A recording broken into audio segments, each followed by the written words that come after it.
seja bem-vindo. Eu sempre costumo dizer que a casa é pequenininha, mas o coração é grande, né?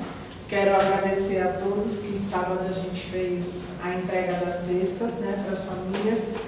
Mais uma vez agradecer a colaboração de todos que aqui nos ajudaram, né? E eu vou pedir então para a Renilda ler a nossa mensagem da noite de hoje. Boa noite, meus irmãos. Boa noite. O texto de hoje é Em Todos os Caminhos, o título. É de Emmanuel, através do médico Chico Xavier, do livro Caminho Espírita.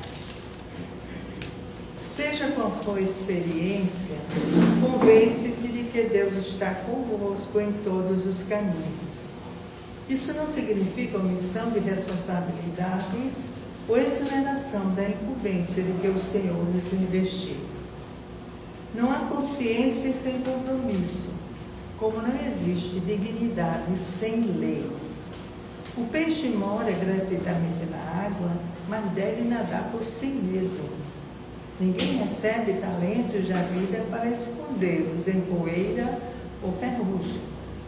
Nasceste para realizar o melhor.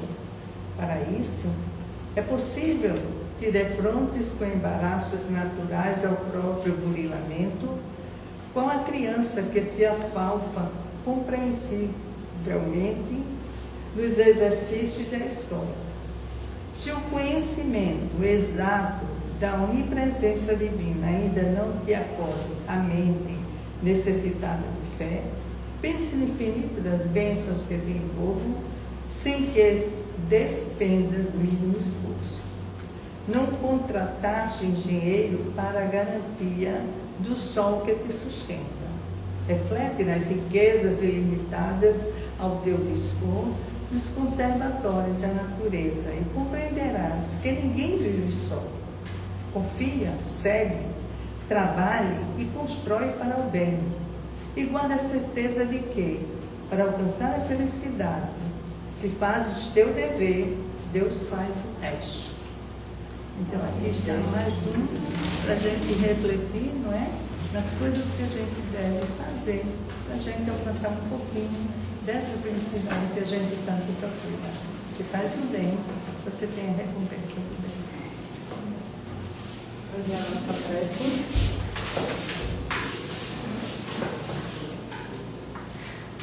Vamos fechar os nossos olhos, elevar o pensamento ao alto e mais uma vez agradecer ao nosso Pai Maior a oportunidade de estarmos aqui unidos e reunidos em seu nome.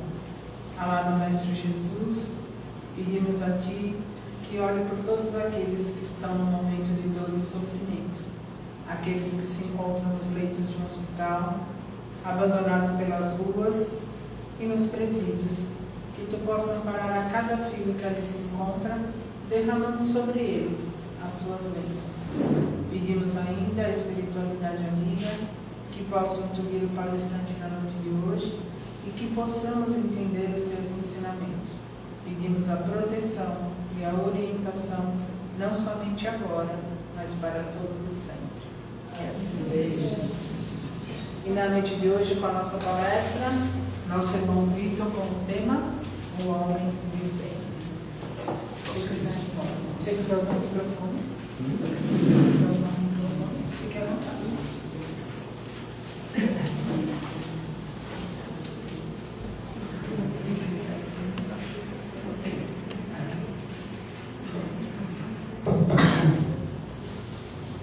Uma boa noite a todos. Felicito-me e mais uma vez poder encontrar-nos na noite de hoje para que possamos aprender juntos nessa querida e amada Casa Espírita,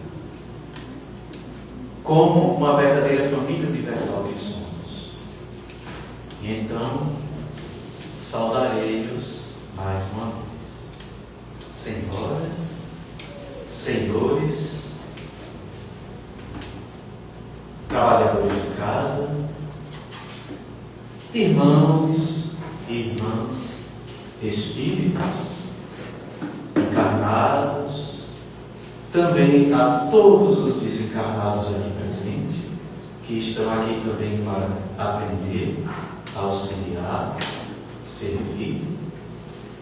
Nossos votos sempre de muita paz, harmonia e avanço em todas as nossas questões, potencialidades e depuração das nossas enfermidades. Hoje é um dia de muita alegria, porque estamos todos aqui juntos, nesse hospital espiritual, entrelaçados e vinculados pelos sentimentos de fraternidade e união, propostos pelo nosso querido bom pastor Jesus, o médico divino das nossas almas ainda enfermiças, o professor excelso e sublime, para poder aprender com ele um pouco mais. Compondo essa família universal, todos nós fazemos parte, não tem exceção. Então, vamos aprender um pouco mais juntos hoje. Aprender e progredir. Estamos todos aqui para isso. Aprendizagem e progresso esse, meus irmãos, que nos oferecem desafios. Desafios que nos remetem em batalhas íntimas, constantes, pessoais e individuais. Batalhas de nós contra nós mesmos. A procura de um pequeno avanço, aperfeiçoamento íntimo, adiantamento pessoal, progresso moral, uma verdadeira renovação e transformação íntima. E então é quando vem a proposta. A proposta do esforço e do sacrifício, que muitas vezes nos remete numa auto-renúncia, uma renúncia de nós mesmos, em prol do nosso semelhante, nos dando a consciência que precisamos aprender a amar. Precisamos aprender a ser mais solidários e generosos uns com os outros. Por quê? Porque não vivemos sozinhos. Vivemos em coletividade.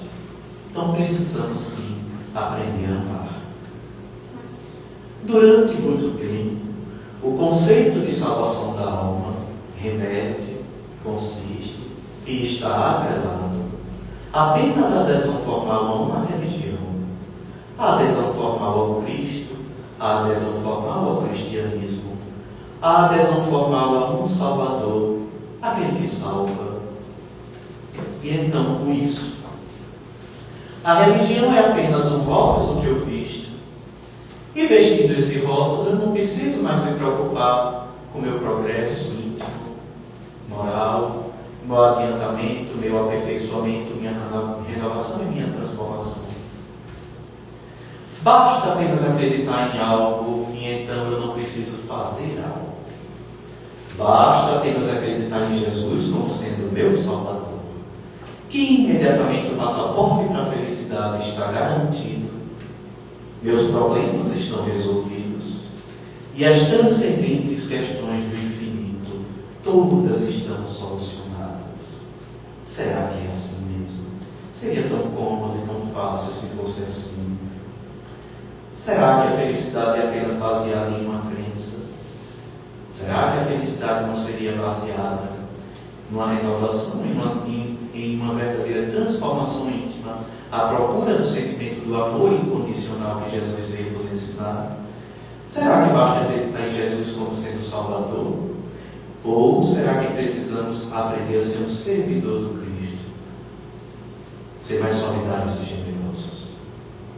Enfim, estudando e analisando a religião do homem na Terra e toda a religiosidade do orbe terrestre num contexto geral, o exímio e extraordinário codificador Allan Kardec, na questão 627 do Livro dos Espíritos, vem nos fazer um esclarecimento extraordinário.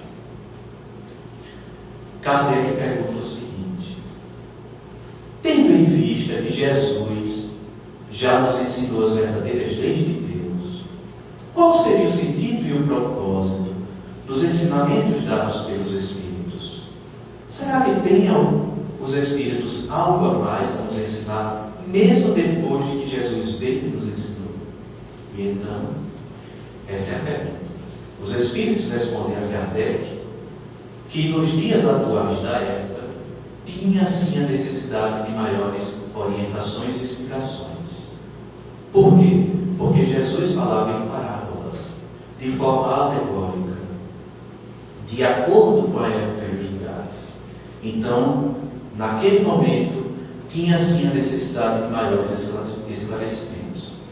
Eis um pequeno trecho da resposta que os Espíritos deram a Kardec na questão 627, falando mais ou menos assim: estamos aqui para confundir os orgulhosos, desmascarar os hipócritas, abrir os olhos e os ouvidos dos que falseiam com a verdade, preferindo acreditar em informações cômodas, apenas com o objetivo de ocultar as suas próprias torpezas e mazelas íntimas, para criar uma estagnação espiritual e uma paralisia existencial.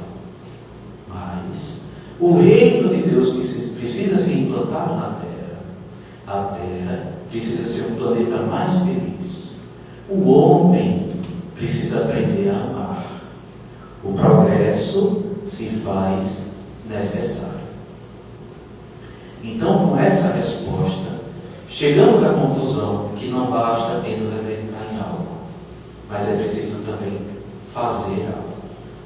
Não basta apenas acreditar em Jesus como sendo nosso Salvador, mas é preciso aprender a ser um servidor do bem, da caridade, do amor, da generosidade, ou seja, ser um servidor do Cristo, seguir os seus ensinamentos.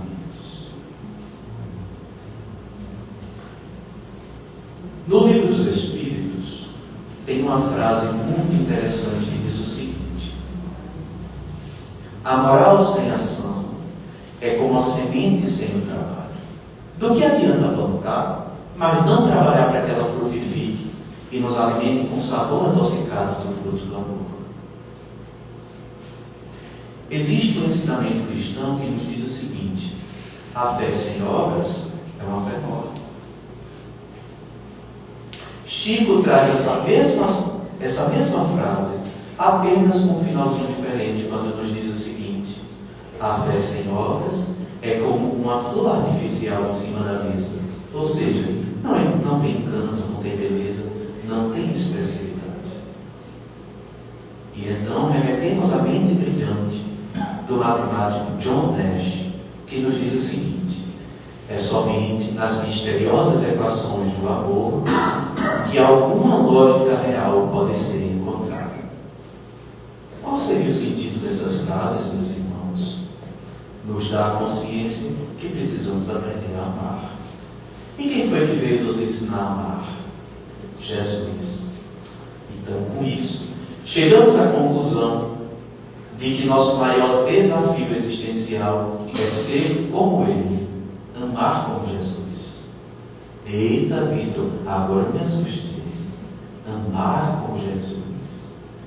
E é possível.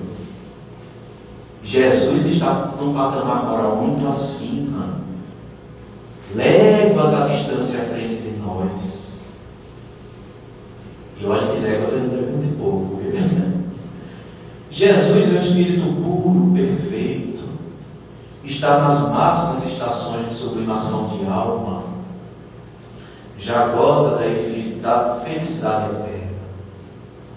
Como seria possível para nós ser como Jesus? É impossível. Por quê? Porque ainda somos dotados de orgulho, egoísmo, vaidade, inveja, ciúme, ganância, ambição, maldade, crueldade, individualismo. Ainda estamos nos arrastando nas zonas inferiores, degradantes e miseráveis das próprias expiações da terra. Como, me explique, Vitor, como ser como Jesus? Para nós é impossível no momento. É bem verdade, meus irmãos, que ser como Jesus no momento para nós é difícil. talvez até impossível, quem sabe. No entanto, eu vou fazer uma pergunta aqui para vocês. Será que existe um ser e um espírito que poderia nos servir como referência para que nos aproximemos pelo menos um pouquinho de Jesus? Só um pouquinho, um pouquinho, um pouquinho. Existe. Sejam muito bem apresentados ao homem de bem. Nossa palestra é sobre ele hoje. Mas quem seria ou o que seria o homem de bem? Jesus, nós já sabemos quem é. Jesus é a referência eterna. E o homem de bem? O homem de bem seria o nosso primeiro passo. A doutrina espírita vem nos apresentar o homem de bem como sendo o espelho que reflete a grandeza do que seremos um dia, com esforço, sacrifício, dedicação, entrega, disciplina, como disse Emmanuel para Chico. Nos dizendo que o homem de bem possui virtudes e qualidades que o elevam e que o aproximam de Deus, ou seja, está a um passo de se tornar um verdadeiro cristão. Mas, como para nós não é fácil nos tornarmos homens de bem, Cora Coralina vem nos oferecer uma frase que nos funciona como uma verdadeira fonte de inspiração, quando nos diz o seguinte: existem muros que apenas a paciência consegue derrubar, mas pontes que só o amor consegue construir. O que significa isso? Muros que apenas a paciência consegue derrubar, em pontes que só o amor consegue construir. O muro são o muro das nossas imperfeições, das nossas más inclinações, mas elas íntimas, más intenções. Com paciência nós conseguimos derrubar esse muro. E o amor, a ponte que só o amor consegue construir, é justamente a conversão das más paixões em boas paixões. Por exemplo, o rancor, a mágoa e o ressentimento ser convertido no perdão. O ódio e a vingança ser convertido no amor. O ter, fruto da ganância e da ambição do homem, ser convertido no ser, porque o ter é transitório, é momentâneo. O ser é eterno, é permanente. Eterno, é permanente. A competição ser convertida na união. A palavra depreciativa, ofensiva, de baixo calão, churra, ser convertida no elogio edificante, que dá sensações ao nosso semelhante de ânimo, de consolo, de esperança, de fortalecimento e de encorajamento. O conflito, o embate e a guerra, a destruição, ser convertido no que a doutrina espírita vem nos ensinar e nos aconselhar a fazer, que é o combater do bom combate, através do diálogo edificante e construtivo, que ponha em primeiro lugar a fraternidade, as mãos dadas, como uma verdadeira família universal, em prol de um bem-estar coletivo. Mas como não é fácil para todos nós fazermos essa conversão, Emmanuel vem nos dizer que a ponte mais longa e mais larga a ser percorrida é aquela que separa a palavra das ações práticas. Jesus há muito tempo nos ensinou isso. No mundo terás aflições, mas tendes bom ânimo. Eu venci o mundo. Qual foi o mundo que Jesus venceu, meus irmãos? O mundo das imperfeições, das mazelas íntimas e das más inclinações. Foi esse o mundo que Jesus venceu. Então a paciência de Jesus já fez com que ele derrubasse os muros. E o amor de Jesus já fez com que ele construísse a ponte. Jesus já aprendeu a amar de uma forma, já construiu a ponte de uma forma que ele se tornou a própria ponte. Jesus é uma bênção que caiu dos céus como uma ponte para levar a terra ao caminho dos céus em nome do sentimento do amor. Então, se Jesus conseguiu, nós conseguimos também. Nós conseguimos também, não tenho a menor dúvida disso. Com esforço e sacrifício, claro, né? É interessante, meus irmãos, que quanto mais vamos nos aprofundando na doutrina do Espírito, vamos aprendendo que quanto mais aprendemos a amar, mais nos tornamos felizes, a consciência começa a cobrar. A consciência começa a cobrar para que nos tornemos espíritos melhores, pessoas melhores. Muito é cobrado daquele que muito recebe, não é verdade? É por isso que Emmanuel, no livro Astronautas do Além, ele vem nos dar um conselho. Não menosprezes o dever que a consciência te impõe. Não menosprezes o dever que a consciência te impõe. Ele diz isso. E então eu lembro de um princípio cristão que diz o seguinte: dai de graça o que de graça recebeste. É por isso que hoje eu estou aqui em frente a vocês, para compartilhar um pouco desse pão que me alimenta a alma, que é o pão que a doutrina espírita me oferece. Jesus há muito tempo nos ensinou isso. Amai-vos, instruí-vos. Amar ainda nos é um desafio, mas a instrução não. É só um pequeno compartilhar de informações, que é o que nós estamos fazendo aqui hoje, não é verdade? Existe um ensinamento social que diz o seguinte: nós temos direitos, mas também temos os nossos deveres. Chico converteu esse ensinamento social sobre o espectro cristão, nos dizendo o seguinte: que o direito seria dar ao outro direito de ser como ele é, mas a nós o dever de ser cada dia melhor do que somos. Então eu pergunto para vocês: como ser melhor? Aprendendo a amar. E como aprender a amar? Essa é a pergunta-chave. Como aprender a amar? E o interessante é que Jesus nos deu a fórmula, que muitas vezes passa despercebida no nosso cotidiano. Qual foi a fórmula que Jesus nos ensinou a aprender a amar? Fazei a outrem o que se deseja que outrem faça, ou não fazei a outrem o que não se deseja que outrem faça. Seguindo isso, aprendemos a amar.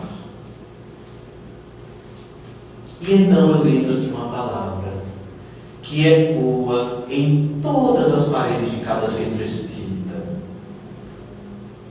que é a palavra caridade, cujo principal lema da Boa Nova é: fora da caridade não há salvação. Nos apresentando a palavra caridade como sendo a mãe de todas as virtudes. Mas essa palavra não ouvimos apenas nos centros espíritas. Nós ouvimos em todo e qualquer templo religioso. Mas muitos de nós ouvimos essa palavra e não sabemos o que significa. E então, na questão 886 do Livro dos Espíritos, Kardec nos faz mais esse esclarecimento. Kardec pergunta o seguinte, questão 886. Qual o significado da palavra caridade quando saía da boca de Jesus? Ou seja, o que queria dizer o nosso pastor querido todas as vezes que pronunciava a palavra caridade nos seus lábios sublimes, puros e perfeitos? O que queria dizer Jesus toda vez que pronunciava a palavra caridade em suas pregações? E então os Espíritos respondem 3 coisas: benevolência para com todos, indulgência para com as imperfeições alheias e perdão das ofensas. E o que significam essas 3 coisas? Amor, justiça e caridade. Benevolência para com todos, ou seja, a prática do amor com todos. Indulgência para com as imperfeições alheias, ou seja, paciência e compreensão com as imperfeições dos outros. Seja paciente e compreensivo com as imperfeições dos outros, da mesma forma que você é paciente e compreensivo com os seus defeitos. Dê ao outro o direito de errar, da mesma forma que você tem o seu direito de errar. Ou seja, seja justo. E o perdão das ofensas. A máxima expressão de caridade que nós podemos oferecer ao nosso ofensor, que na minha opinião é o mais difícil, é perdoar.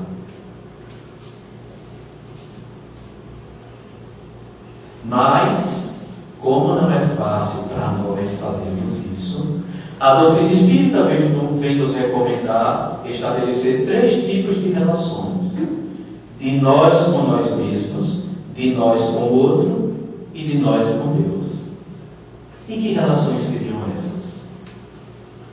De nós com nós mesmos seria fazer 2 tipos de exercício: um exercício de autoconhecimento e um exercício de autovigilância.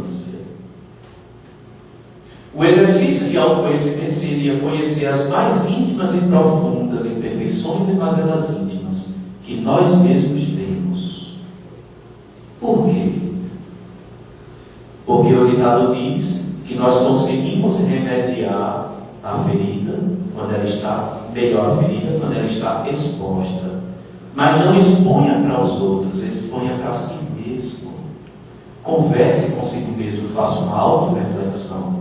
Então, o exercício de autoconhecimento, porque o ditado diz que nós conseguimos resolver o problema quando nós encontramos o quê? Onde é o foco da doença. E o exercício de autovigilância seria tentar inibir e pacificar os vícios e as más paixões. Em poucas palavras, meus irmãos, sabe o que é a definição do verdadeiro espírito? Nós conhecemos aqui a definição do verdadeiro espírita, mas vamos relembrar. Qual a definição do verdadeiro espírita? O verdadeiro espírita é aquele que é reconhecido pela sua mudança de conduta e de comportamento e reconhecido pelo esforço que faz para domar suas más inclinações. Basicamente seria isso. Estabelecer uma relação de nós com nós mesmos. E agora, e a outra relação? De nós com o outro. Criar um vínculo e um laço de fraternidade, união e irmandade com o nosso semelhante. Nos dando a consciência de que todos nós fazemos parte de uma família universal. Então o outro, ele não é meu inimigo, ele é meu irmão de jornada, por pior que ele seja. Ter a consciência de que se eu sou um pequeno foco de luz, o outro assim também o é.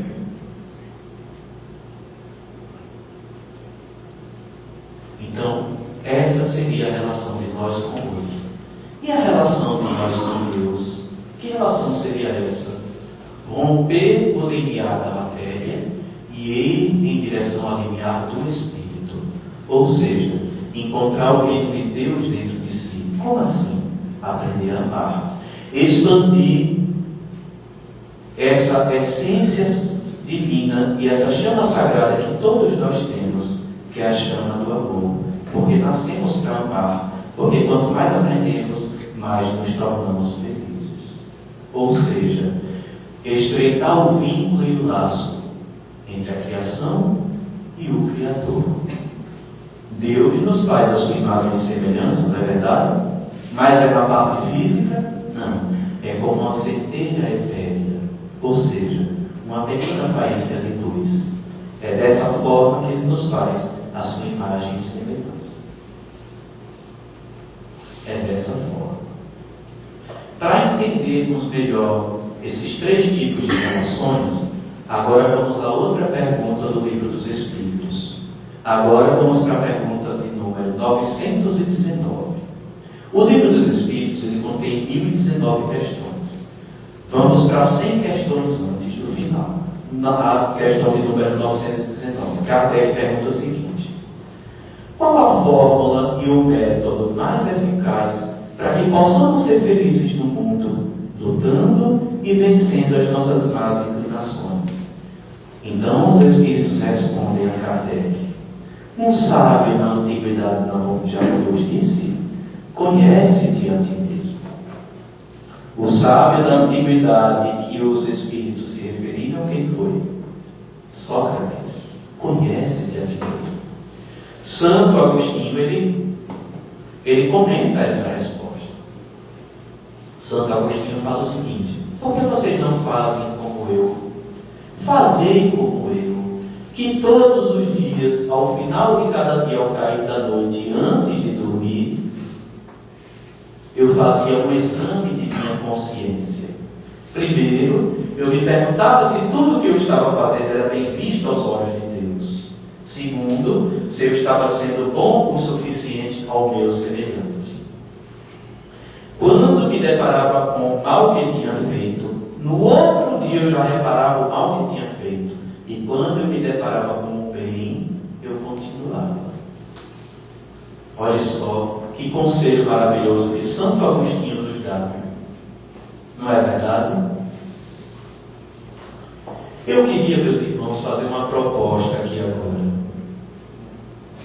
Uma proposta. Na escala íntima da consciência, na escala evolutiva da consciência, eu queria fazer um comparativo entre três momentos. Na escala evolutiva da consciência. Quais são os três momentos? O momento do espírita, o momento do homem de bem e o momento do verdadeiro cristão. Só que antes de fazer esse comparativo, eu queria pedir uma coisa para vocês. Para que não assumam uma postura de medição, mensuração, sentença, julgamento e crucificação do seu semelhante. Nós não temos o direito de fazer isso. Vamos lembrar do ensinamento do cristianismo puro que diz o seguinte: não julgueis para não seres julgado, porque na medida que julgares, serás igualmente julgado. Ou então, em poucas palavras, com a mesma medida que medirdes, também serás medido. Então não temos o direito. Qual é a intenção desse comparativo que eu quero fazer hoje? Que cada um abrace a si mesmo e identifique o momento que está passando na escala evolutiva da consciência. Sabe por quê? Porque o que é importante para nós? Estar bem com a própria consciência. E isso é o que é importante. Então vamos fazer um comparativo. Qual seria, nesse caso, o momento do espírita? O espírita, na escala evolutiva da consciência, é aquele espírito que está tentando se registrar. A consciência já o aponta para a reencarnação e para a vida após a morte, ou seja, intimamente ele já se prepara para a imortalidade da alma e para a pluralidade das existências. Então vamos aqui definir mais uma vez o verdadeiro espírita. O verdadeiro espírita é aquele que é reconhecido pela sua mudança de conduta, mudança de comportamento e reconhecido pelo esforço que faz para domar suas más inclinações. Ô Vitor, mas essa é a definição do verdadeiro espírita? Existe o falso espírita? Não. O que existe é o espírita acomodado e o espírita não acomodado. O que seria o espírita acomodado? O espírita acomodado é aquele que vai para as palestras para aprender, que é importante, claro, adquirir conhecimento, a aprendizagem é eterna, não é? Então é importante. É aquele espírito que também que entra na câmara de passes para tomar os passes, é importante também para se fortalecer diante dos problemas, dos obstáculos, das vicissitudes e das intempéries do dia a dia, se fortalecer, porque todos nós enfraquecemos um momento, isso é natural, mas ele não se desafia, ele não sai de sua zona de conforto, fica cometendo as mesmas coisas e fazendo as mesmas coisas. Por quê? Porque como sabe que a vida é eterna e que existem reencarnações daqui para frente, então o que é que ele diz para si? Eu vou deixar para a próxima.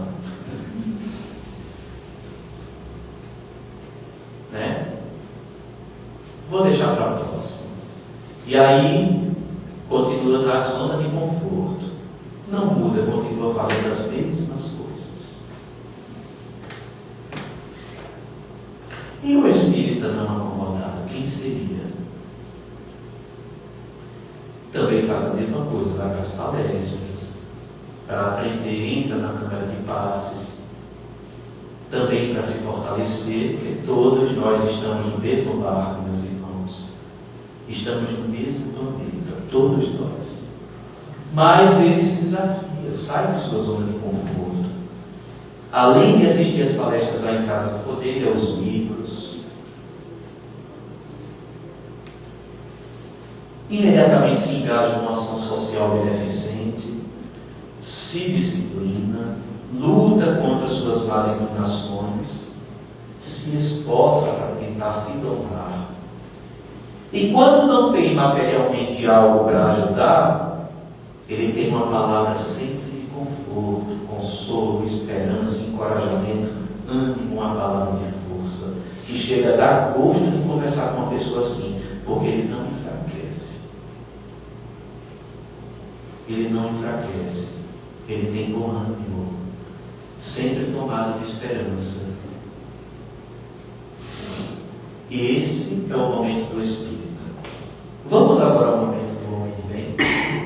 Na escala evolutiva da consciência, quem seria o homem de bem? O homem de bem, ele já, enquanto o espírita está tentando se registrar, o homem de bem já se registrou, já se percebeu e está em processo de aperfeiçoamento, ou seja, ele segue a risco os ensinamentos de Jesus. Obedece à lei de justiça, amor e caridade em sua maior pureza. É um espelho que reflete a grandeza do que seremos um dia. Virtudes e qualidades ele tem que o elevam, o aproximam de Deus, dá um passo realmente de se tornar um verdadeiro cristão. Esse é o homem de bem. Agora vamos ao verdadeiro cristão. Quem seria o verdadeiro cristão na escala evolutiva da consciência? O verdadeiro cristão é aquele espírito que já venceu, já triunfou sobre suas questões íntimas, a consciência já está em estado de pacificação, já está em paz consigo mesmo, oferece amor e caridade nas máximas expressões de beleza e de plenitude. Está em verdadeira comunhão com Deus. Por quê? Porque ele ama incondicionalmente. O exemplo mais claro de verdadeiro cristão é Jesus. Jesus está muito além do que possamos imaginar. Mas a nossa palestra não é sobre o espírita e não é sobre o verdadeiro cristão. Nossa palestra hoje é sobre o homem de bem. Vamos aprender um pouquinho mais dele agora. Hoje ainda tem mais coisa, hoje a gente está só começando. Agora vamos ao livro O Evangelho segundo o Espiritismo, capítulo 17, item 3 do livro. O nome da passagem: Seres Perfeitos. Lá encontraremos o homem de bem em essência, as virtudes e qualidades do homem de bem.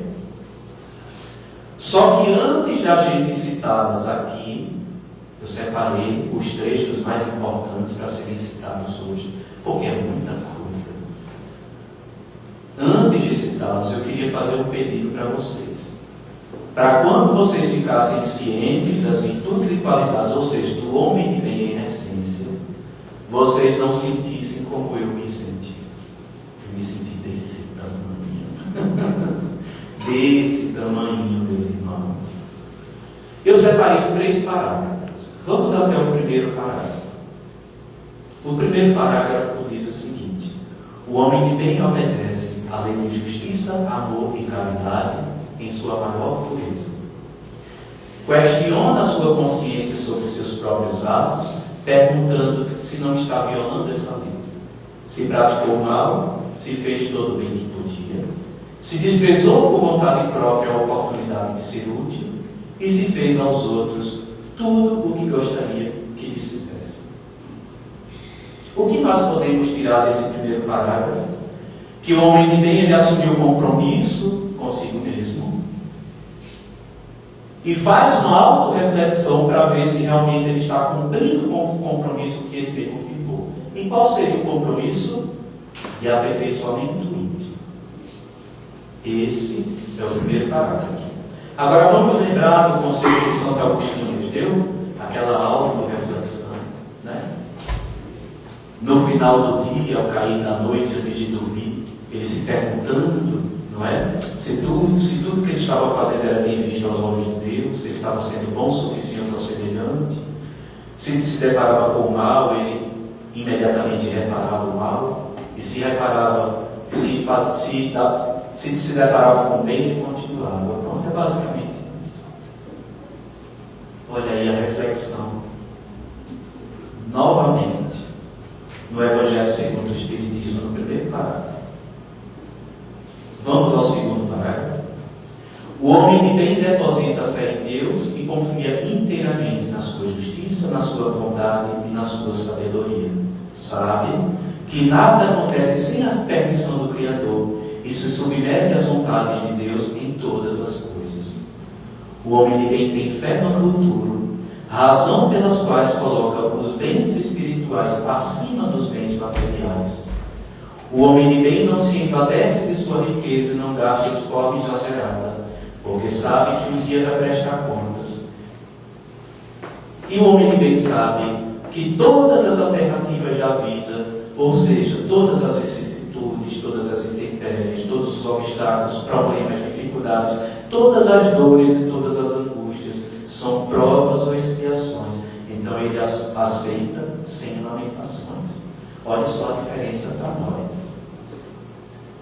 Porque quantas vezes, em frente às dificuldades da vida, a gente não murmura, não reclama, não se queixa. O homem de bem as aceita sem lamentações. Olha só que diferença. E às vezes a nossa cruz é mais leve do que a cruz do nosso semelhante. E a gente o tempo todo reclamando. Imagina se a gente tivesse aquela cruz mais pesada. Então esse é o segundo parágrafo. O que é que nós podemos tirar desse segundo parágrafo? Que o homem de bem é consciente, resignado e agradecido.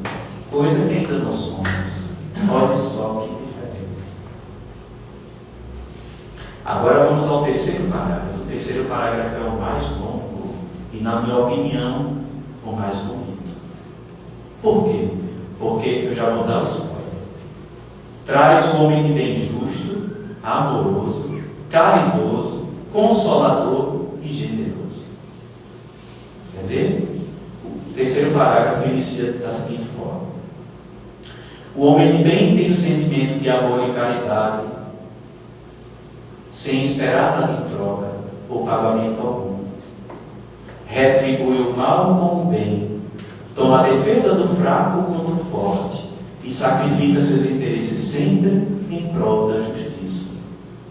O homem de bem encontra satisfação nos benefícios que espalha, no serviço que presta, nas lágrimas que enxuga, nas consolações que oferece aos aflitos, colocando o outro em primeiro lugar, para depois pensar em si mesmo, diferente do egoísta, que calcula as perdas que tem quando comete uma ação generosa.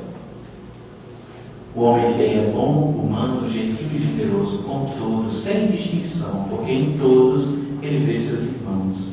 E o homem de bem respeita em todas as convicções sinceras a forma de agir e o jeito de ser. Não amaldiçoa e não deseja o mal a quem não pensa e não age como ele.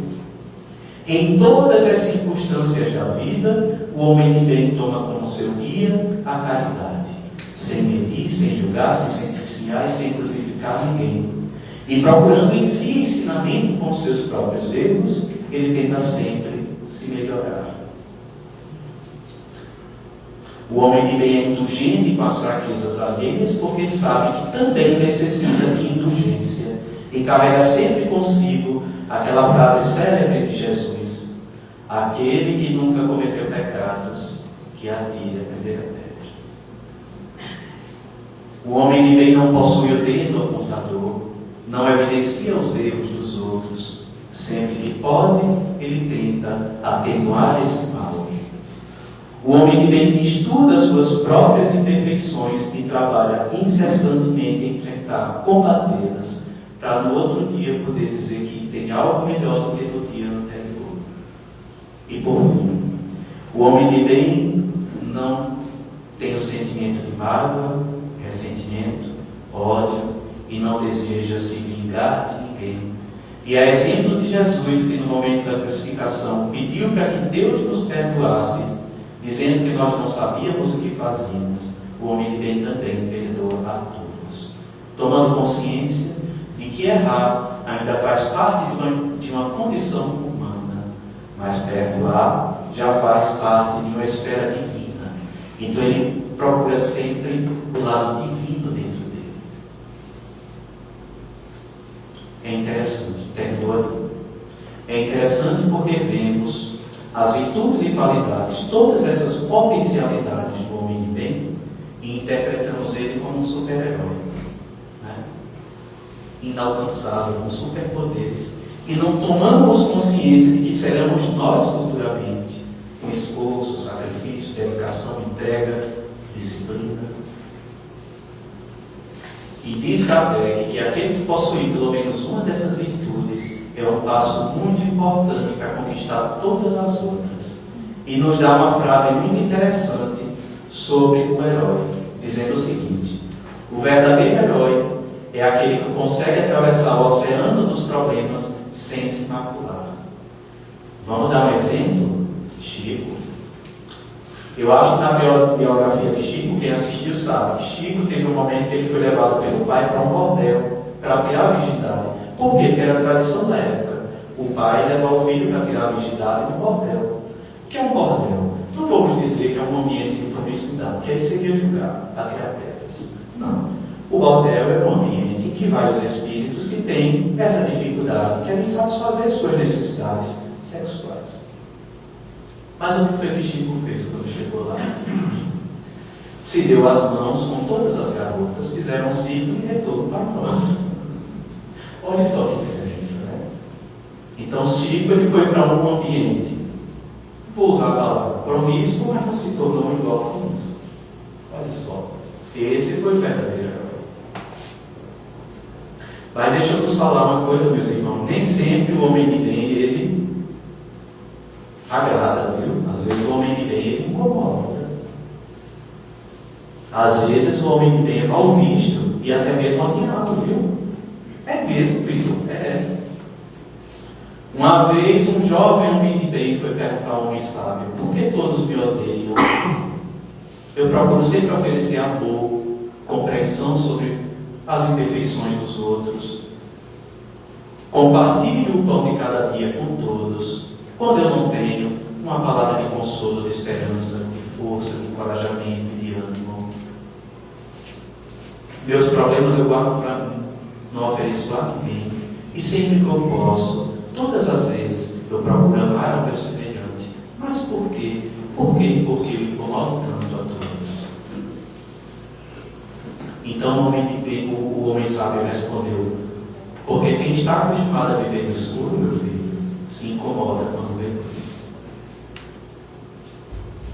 Então, meus irmãos,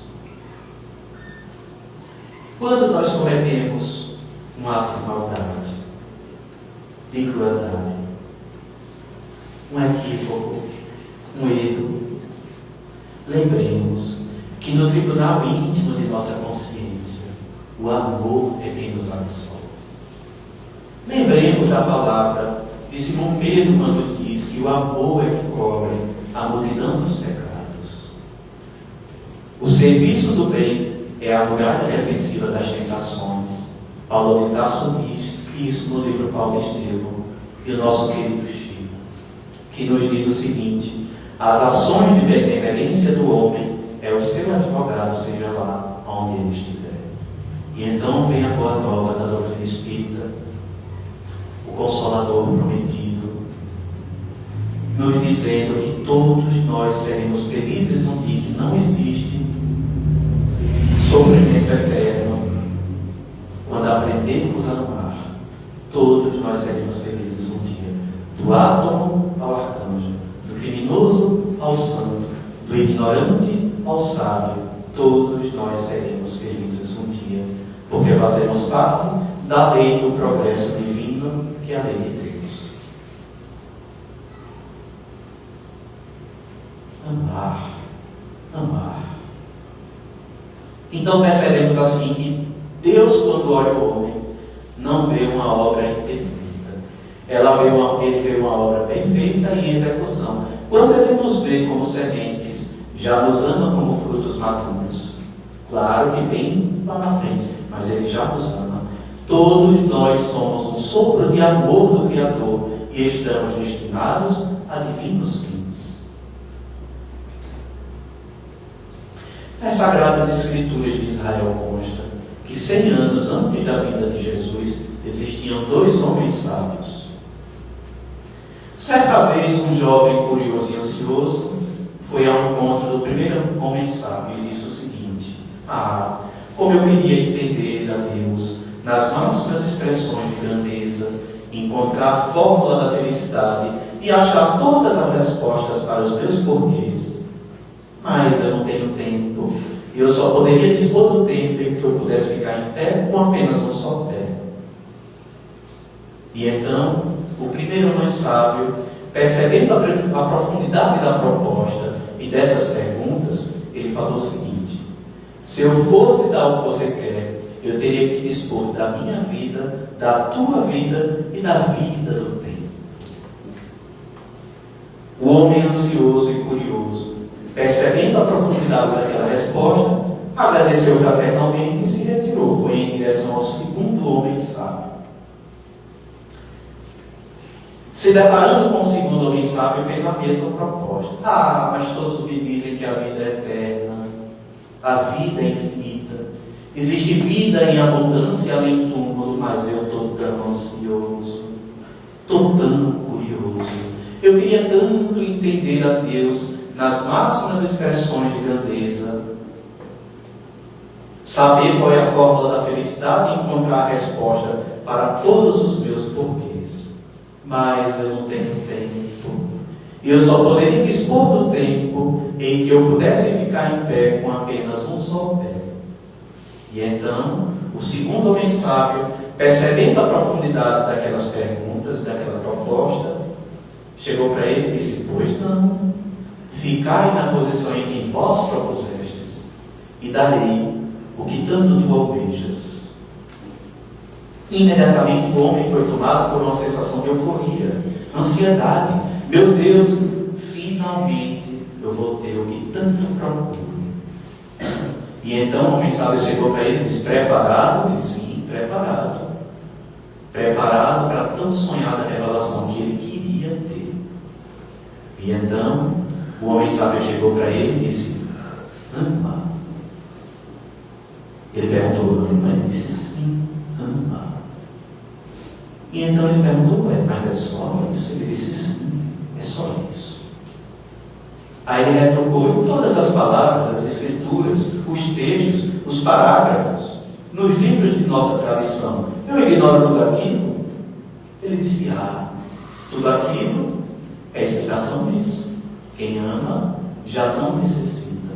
Quem não ama é que precisa e necessita de consequentes lições, aprendizagens, ensinamentos, argumentos. O amor é o sublime vestir da plenitude. O amor é a divina fórmula que desvenda todos os enigmas da vida. É nele onde encontramos a felicidade, porque ele cura todos os nossos males íntimos. Kardec, no livro Obras Póstumas, disse o seguinte: o tempo é lindo para quem espera, longo para quem sofre, curto para quem aproveita, mas para quem ama, o tempo não existe, porque nós aproveitamos as bem-aventuranças da eternidade simplesmente amando. Uma vez foi perguntado a um jovem poeta o que era Jesus para ele, como ele definia Jesus.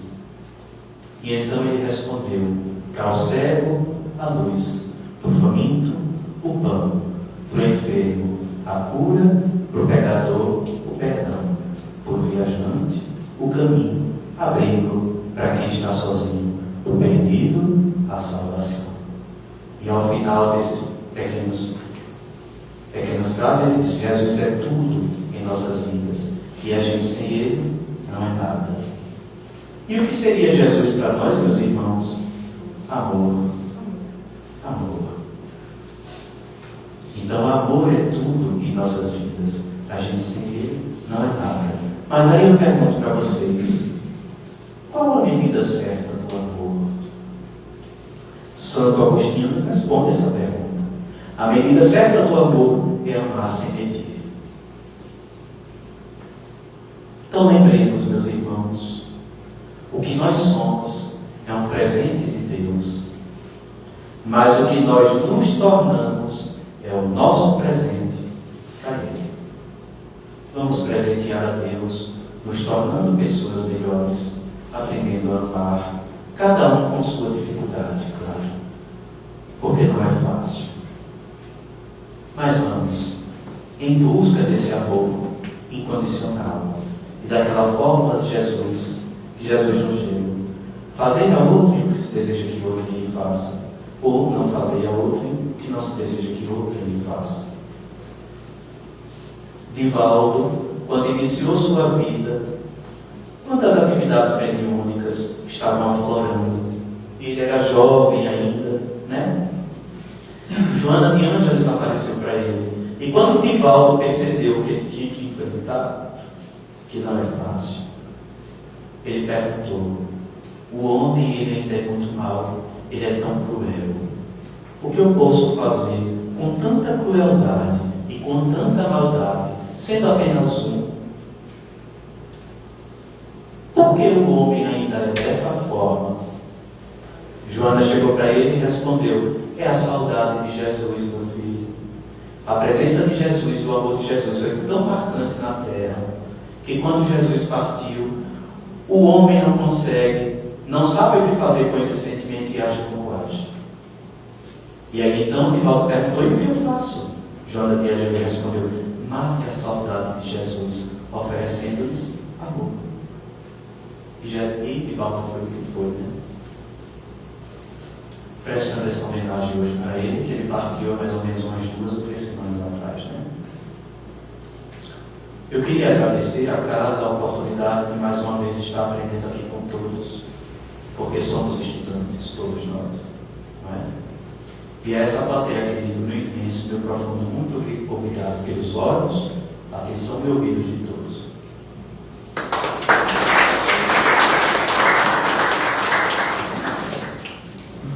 Bom, nós aqui agradecemos, né, por essa palestra da noite de hoje, e que a gente realmente aprenda a amar, né? Você faz a nossa prece final? Eu posso abusar você mais um pouquinho?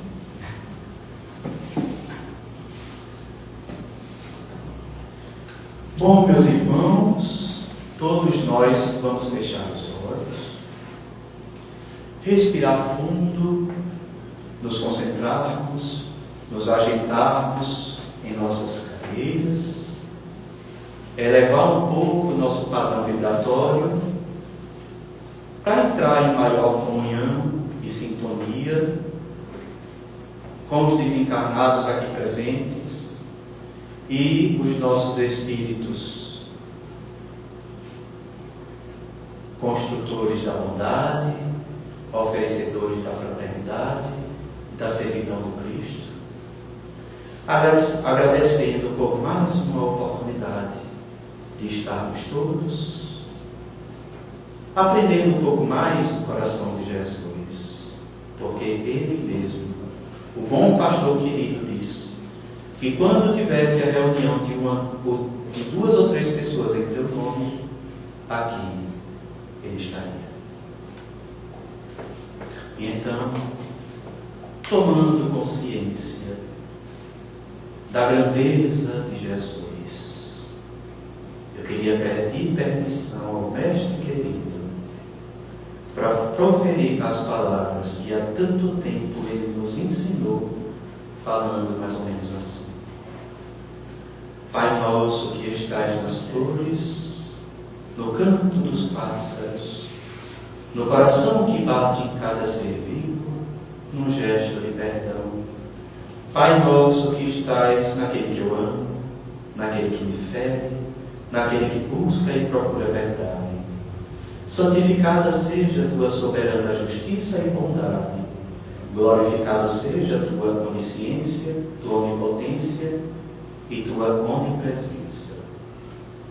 Venha a nós o teu reino de amor e fé, justiça e caridade, compaixão, benevolência e misericórdia, fraternidade e amor. Seja feita a tua vontade, mesmo que as minhas rogativas prezem mais o meu orgulho do que as minhas reais necessidades. O pão nosso de cada dia nos dai hoje, Pai. O pão material, para me nutrir e me alimentar o corpo físico, mas também o pão espiritual. O pão da prece e da oração, como reflexões profundas à procura de boas respostas. E o pão da mediunidade, como um cordão fraterno que una as mais altas e elevadas esferas superiores, as mais densas e pesadas zonas das provas e expiações da terra.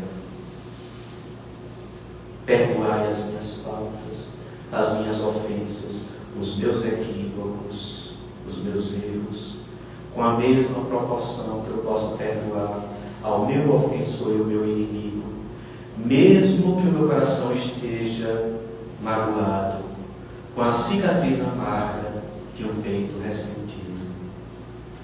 Não me deixe, Senhor, cair na tentação da vaidade, da inveja e dos prazeres mundanos e atrasados da matéria da terra.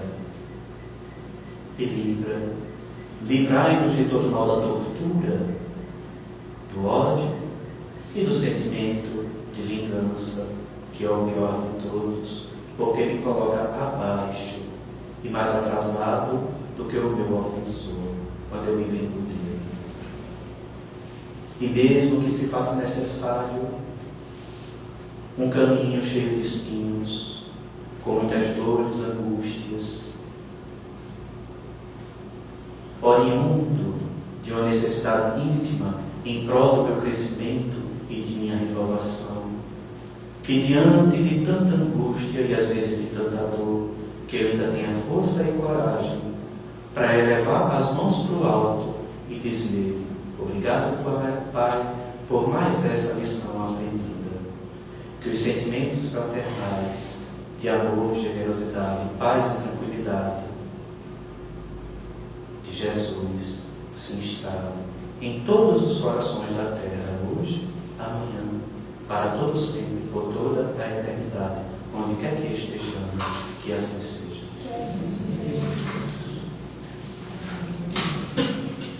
E aproveitando esse